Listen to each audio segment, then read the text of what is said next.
Thank you, Madam Deputy Speaker. I always try and avoid rhetoric in this matter, and I can fully concede that my party lost significant numbers of MPs because of our failure to deliver on a number of issues prior to the election. That bit is agreed.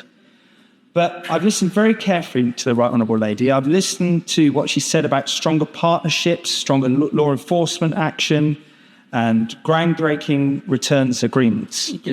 But does she not recognise that the scale of the problem, as evidenced by the numbers since the general election, and the scale of public concern, requires a much bigger solution than what is proposed?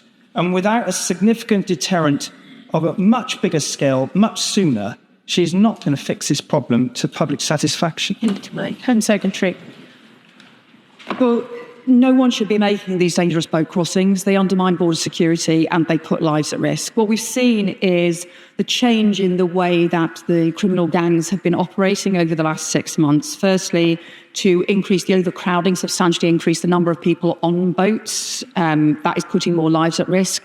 And secondly, to ensure they exploit the French rules about not intervening in French waters by loading the boats in French waters. That's why we've seen some of those disgraceful scenes, people crowding onto those boats from the water. That's why we have to tackle those issues. That's why the UK is changing our law so that we can prosecute people who are endangering other people's lives by climbing onto these overcrowded boats, and why France has instigated this French maritime review so that they can intervene in French waters.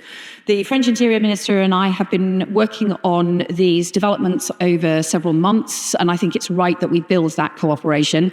It's also right that there's no single silver bullet. What we need is that comprehensive action on every single aspect of this in order to make a difference, to strengthen our border security and save lives.